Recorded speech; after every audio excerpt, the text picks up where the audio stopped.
गृह मंत्री जी ने बहुत बड़ी बात हम सबके सामने प्रणव जी तालियां बज गई, कोई धमाका नहीं। ये बात मैं 10 बार बता चुका हूँ। नहीं, मगर आप चुनाव के पहले सीए लागू होगा। इस देश का कानून है, इसको कोई नहीं रोक सकता। फैंटास्टिक। तो नोटिफिकेशन बस आने वाली है, फिर आपको लगता है नोटिफिकेशन तो बस आने वाली है। देखिए, हमें तो ब्रेकिंग न्यूज चाहिए ना। आपने इतनी बड़ी ब्रेकिंग न्यूज दी है, आदत से मजबूर हम भी हैं। बहुत बड़ी ब्रेकिंग न्यूज है और मुझे लगता है सब लोग इस पर जरूर बात करेंगे। अपना एक इंटरप्रिटेशन करता हूं आपने जो कहा, क्योंकि मैं कई बार आपके साथ जो इंटरव्यू की थी 370 हटाने के पहले कई बार मैं पूछता था, और इसी फोर्स, इसी पैशन और इसी स्टाइल से वो कहते थे कि हम पूरी तरह से कमिटेड है। और मुझे अभी भी याद है अमित शाह जी कि जिस सुबह 370 और 35A को अबॉलिश की गई, उस सुबह तक लोग कह रहे थे कभी नहीं हो सकता है, कश्मीर जल जाएगा। मुझे आज लग रहा है आप उसी फोर्स और पैशन के साथ यूनिफॉर्म सिविल कोड के बारे में कह रहे हैं, और हमें अभी भी उम्मीद है कि ये अर्णव बाबू का इंटरप्रिटेशन है। नहीं, मुझे देखिए अमित शाह जी, देखिए मैं थोड़ा इनफॉर्मली आपको कहना चाहता हूं, जिस दिन आप तो सरकार के बिल्कुल अंदर हैं, आप सरकार चलाते हैं, बाहर के लोग कोई विश्वास नहीं कर रहे थे कि इतना बड़ा चेंज हो सकता है। और आपकी क्लिप जो अभी हमने प्ले की, जो वायरल हुई और अभी तक वायरल है, आपको पता है, वो पाकिस्तान वाली क्लिप की, वो ये किसी ने विश्वास नहीं किया था। मुझे लगता है चेंज तो आप ला सकते हैं, and I think you will bring the change on uniform civil code. चले, आपकी शुभकामनाओं के लिए धन्यवाद। अमित शाह जी, बंगाल में ही नहीं पूरे देश में गृह मंत्री जी, CAA कब लागू होगा? क्योंकि अब मॉडल कोड ऑफ कॉन्डक्ट कभी भी लागू हो सकता है, और आपका बयान भी आ चुका है कि CAA लागू होकर रहेगा।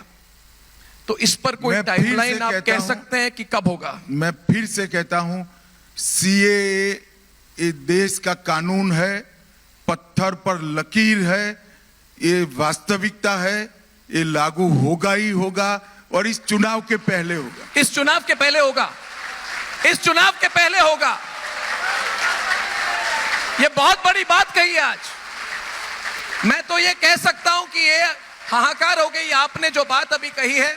गृह मंत्री जी ने बहुत बड़ी बात हम सबके सामने कही। प्रणव जी, तालियां बज गई, कोई धमाका नहीं। ये बात मैं 10 बार बता चुका हूं। नहीं, मगर आप चुनाव के पहले CAA लागू होगा। इस देश का कानून है, इसको कोई नहीं रोक सकता। फैंटास्टिक।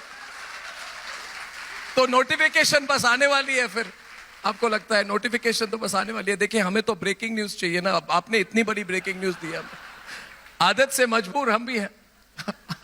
बहुत बड़ी ब्रेकिंग न्यूज है और मुझे लगता है सब लोग इस पर जरूर बात करेंगे, और इसका प्रभाव क्या होगा, इसका इंपैक्ट क्या होगा, अगर आप संक्षिप्त में इस पर कुछ कह सके तो। देखिए, CAA कानून कोई नई बात नहीं है जी। कांग्रेस पार्टी कई चीजों को भूल गई है। मत बैंक की लालच में, वोट बैंक की लालच में कई चीजें भूल गई है। जैसे UCC, जी, संविधान सभा का वादा था। इसी तरह से जब देश का दुर्भाग्यपूर्ण तरीके से धर्म के आधार पर विभाजन हुआ, तब पाकिस्तान और अब के बांग्लादेश से लाखों की संख्या में हिंदू, बौद्ध, सिख शरणार्थी आ रहे थे और मार काट हो रही थी। कांग्रेस के ही नेताओं ने, देश के नेताओं ने एक वादा किया था, आप धैर्य रखिए, आप कभी भी यहां आएंगे, आपको ये देश स्वीकार करेगा, आपको नागरिकता देगा। इस वादे पर सभी लोग वहां रहे जी। उनके पर अनेक प्रकार के अत्याचार हुए, धार्मिक प्रताड़ना हुई, धर्म परिवर्तन करने के लिए दबाव बनाया गया, उनकी महिलाओं को, हमारी माताओं बहनों को अपमानित किया गया। वो लोग बदलने के लिए भारत की शरण में आए, और अगर आज भारत अपने वो वादे को जो 15 अगस्त 1947 में किया गया है उसको याद नहीं करता है, तो वो ठीक नहीं होगा। करोड़ों लोग इस देश के अंदर नागरिकता के बगैर रह रहे हैं, जो वहां से प्रताड़ित। मुझे कोई बता सकता है, ममता बनर्जी बता सकती है कि वो कहां जाए? कहां जाएंगे वो लोग? वहां उनकी सुरक्षा नहीं है, उनकी महिलाओं को अपमानित किया जा रहा है, हमारी माताओं बहनों को अपमानित किया जा रहा है, धर्म परिवर्तन करने के लिए मजबूर किया जा रहा है। हम भी शरण न दे जी, हम भी उनका स्वागत न करें। भारत में स्वागत है, भारत उनको नागरिकता की भी देगा और मेरे आपके जितना अधिकार भी देगा और स्वागत करेगा।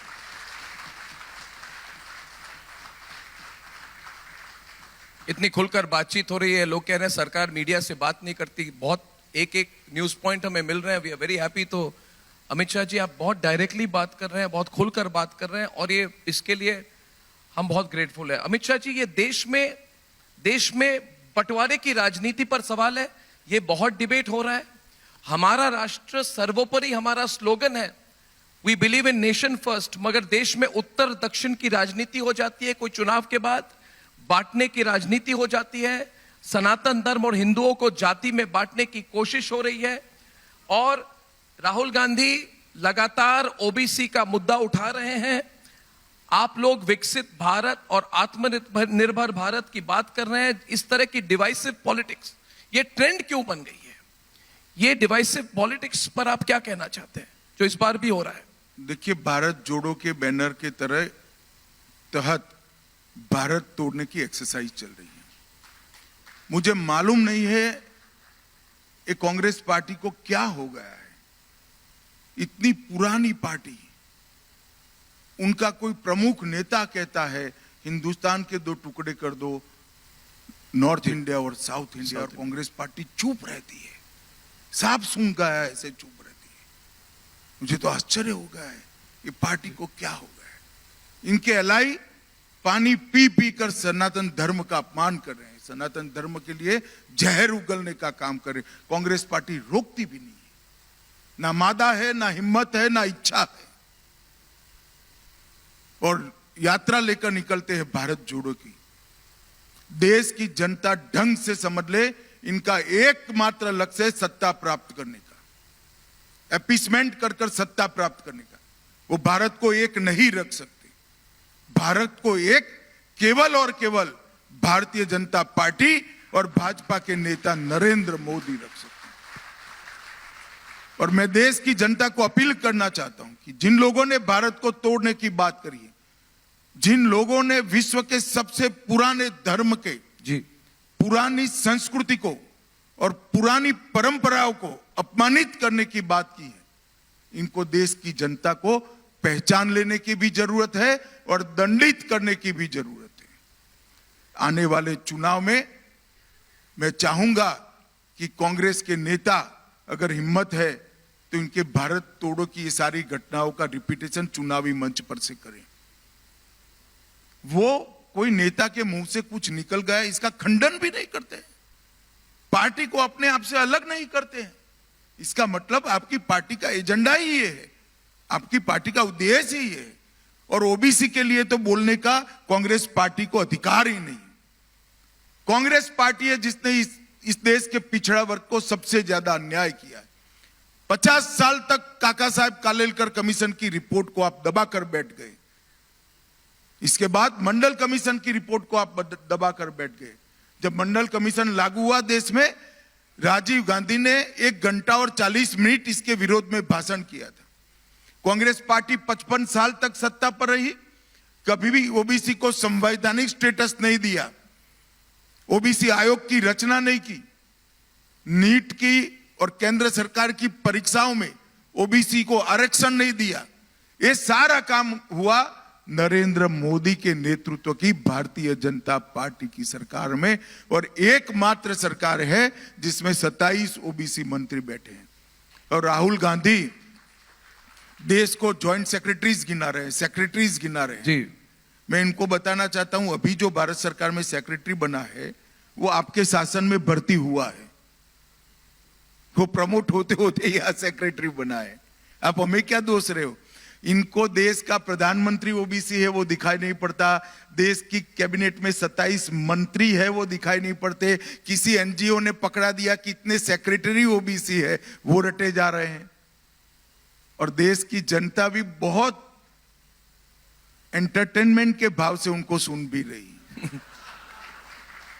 मगर वास्तविकता देश की जनता भी जानती है कि ओबीसी का, पिछड़ा वर्ग का जितना विरोध कांग्रेस पार्टी ने किया है, अन्याय जितना कांग्रेस पार्टी ने किया है, इतना किसी और राजनीतिक दल ने नहीं किया।